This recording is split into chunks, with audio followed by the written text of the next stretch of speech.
Hey everyone, Sid here, living sober once more. A text from AA Publications, and today we are discussing eating or drinking something usually sweet. That is the point number 9 in that particular book, and I want to read it out for you. I'll read it out for you and try and explain it in my own languages. Hope you like what you see and hear, and let's see how that goes. Now, to start with, I would like to tell you that this has some bearing on the concept of halt, hungry, angry, lonely, tiredness. Also, the first being hungry. So, if your stomach is a little hungry, first. Second, if your stomach is a little bit of dietary changes can be done to make sure that you don't like your drinks too good. So what are those changes? How do we do it? Let's just go about it and read it and understand it and listen to it and imbibe it and use it and probably work with it. The idea that you have something sweet and then go to alcohol is repulsive. It is repulsive. Usually, when a person goes from there are many people who are addicted to coffee or tea or sodas or sweets in general. Also, when they shift the pattern from there, when they shift from being addicted to those things to something salty, to something whatever, you will see that they have shifted their pattern towards going back to drinking again. It is not so commonly understood and accepted, but I want you to use a little bit of your imagination. If you're an alcoholic like me, you will get that taste in your throat when I be reading it out, and you will understand what I'm talking about. Let's just go ahead and look at the slide and see what happens. This is eating or drinking something usually sweet. Can you imagine drinking a bourbon and soda right after a chocolate malted, or a beer on top of a piece of cake with icing? If you're not too ill inside your stomach just thinking about it, you will agree that they don't sound exactly made for each other. In one way, that is what this portion of our experience is about. Many of us have learned that something sweet tasting or almost any nourishing food or snack seems to dampen the bit of desire to drink. So, from time to time, we remind each other never to get too hungry. See, I told you it starts with halt. That is hungry, angry, lonely, and tiredness. We need to deal with that first thing, that is hunger. Alcoholics, drug abusers usually keep their stomach empty. Keeping the stomach empty gives us the desire to drink because it hits the sweet spot right that there is, and you tend to somehow like the drink that you drink. That's how it is. So that's the sweet spot. Having something sweet to drink or eat just before you think of even having alcohol. So usually if you go to see, just maybe it's just imagination, but the yen for a shot does not seem to be sharper when your stomach is empty. At least it is not more noticeable. That means your stomach has to be full or semi-full most of the time. This booklet is based on our personal experience rather than a scientific report. So we cannot explain precisely the technical term why this should be so. We can only pass on the word that thousands of us, even many who said that they never liked sweets, have found that eating and drinking something sweet allays the urge to drink. I think it's more like it's energy giving. Sweet is a little energy giving. So it somehow dampens the experience and breaks the thought. Since we are neither physicians or nutrition experts, we cannot recommend that everybody carry a chocolate bar or nibble on it whenever the thought of a drink arises. But many of us do, but others have sound health reasons of avoiding sweets. However, fresh fruits, dietetic substitutes for foods and drinks are available, so that the idea of using a sweet taste is practical for anyone.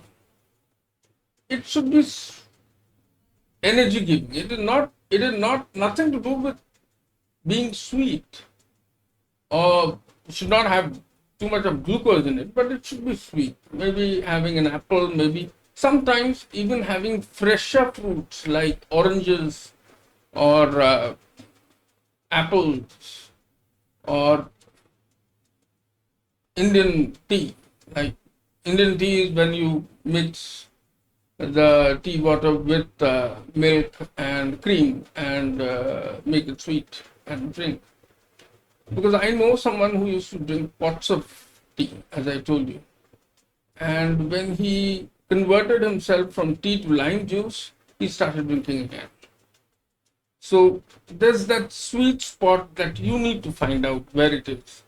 Since we are, okay, some of us think that it is more than the taste that helps quell the impulse towards alcohol. It may not, it may also be a part in part, just substituting a new set of physical action, getting a soft drink, a glass of milk or a fruit juice or some cookies, some ice cream, then drinking and chewing and swallowing. See, I personally go with soda, Coca-Cola or Thumbs Up or whichever one that you've actually known. I drink them a lot. And people at home actually get very angry when they see that, and they say that, oh, why are you taking, that's not good, that's got too much of caffeine in it, XYZ. But usually that quells the thirst to go towards alcohol. I've been doing it. This is the first time that I saw this piece of article after so many days. I don't know which catches on to your head when you're reading these things, because when I was into the treatment center, I got all these books and I started reading them at that time, and I didn't know which piece of wisdom or which nugget of wisdom actually stuck onto my head. But I started having this sodas since then. In the middle, I accept the responsibility that the sodas went on to be a lot. I started having a lot of soda. But then I started, taking it slowly a notch down. Because there is a particular routine that you go into when you stop alcohol. You either start chewing a chewing gum, or you'll probably have something that you chew on or put in your mouth. You have cold drinks. Some people, like most of us in meetings, smoke. All those things are bad for health. They're not good. But then you have to find the correct way of doing it. Maybe they are not your primary addiction, but they might help you in. A gum may never harm you too much, but in some cases, like when I stopped eating the betel nuts that I was having and I started eating gum, my teeth sort of melted away. I mean, my front teeth was gone. It was not there. These are all caps that are there. I just lost them. So which one is going to cause trouble for you, you don't know. But then you have to know how to stop these things and use it as per requirement. Not too much, not too little, as per requirement. Many alcoholics, when they first stop drinking, discovered that they are much more undernourished than they had suspected. For that reason, many of us are advised by our doctors to take vitamin supplements, treat deficiencies, not efficacy, sorry, deficiencies associated with alcohol, repair damage, avoid other consequences. So perhaps many of us simply need more nourishment than we realize. good food in the stomach really makes us feel better physiologically. A hamburger, honey, raw vegetables, mustard, nuts, cheese, yogurt, sliced fruits, a mint, anything you like that is good for you can do the trick. Newly sober alcoholics, when it is suggested that they eat instead of drink, frequently wonder, what about getting too fat? We can point out that we see this occur only rarely. Many of us lose unnecessary fat when they start taking a wholesome food rather than sheer calories of ethyl alcohol, and others have gained needed pounds.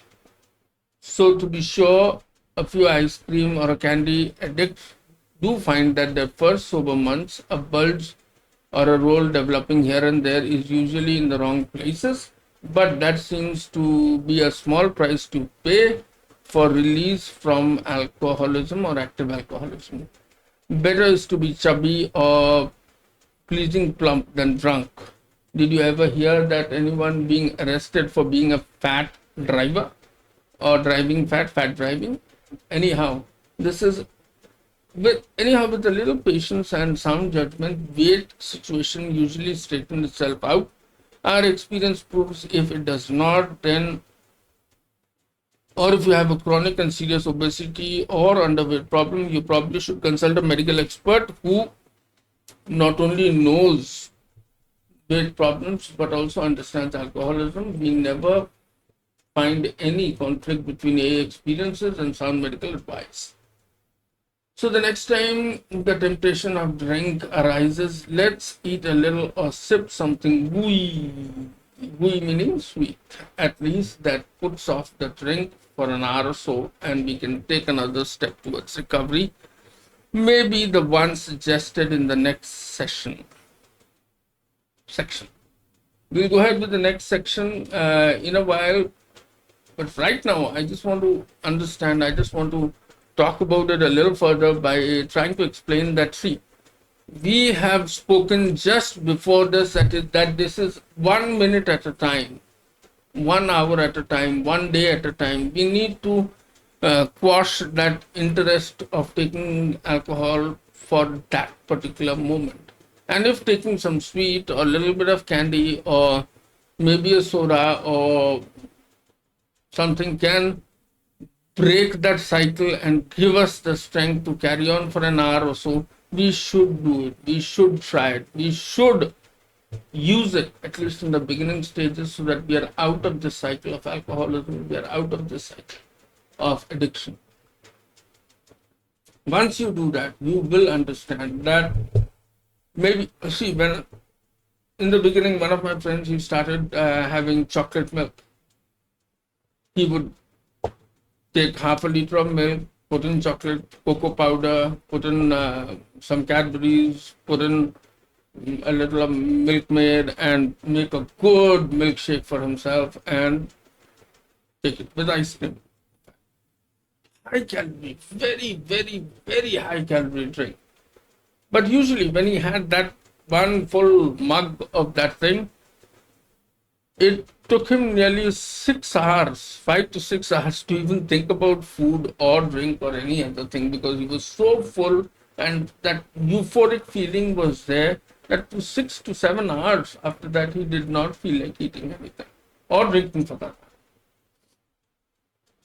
Slowly that reduced and came to more diluted versions of that, and later on it was just a candy here and there, getting his blood glucose checked and keeping sure that everything was. What do you need to do? You need to find your sweet spot, which keeps you away from addiction, which keeps you away from those nagging thoughts which are automatically generated within you when your stomach is empty. The negativity that is already coming into your head without you even knowing, because your stomach is empty and your gut is weak. You have something sweet, something energy giving. It doesn't have to be sweet per se, it has to be energy giving. Usually not sour, not something sour or alkaline. It has to be sweetish, not completely sweet, and has to be energy giving. Gives you the energy, gives you the physical resolve to stay away from addiction. Doesn't it make sense? Doesn't it make sense if a person is trying to push it down your throat, like addiction is pushing it down your throat, and you have the energy to repel it, throw it away. That's what is required. Thank you so much. Have a great day. Bye bye.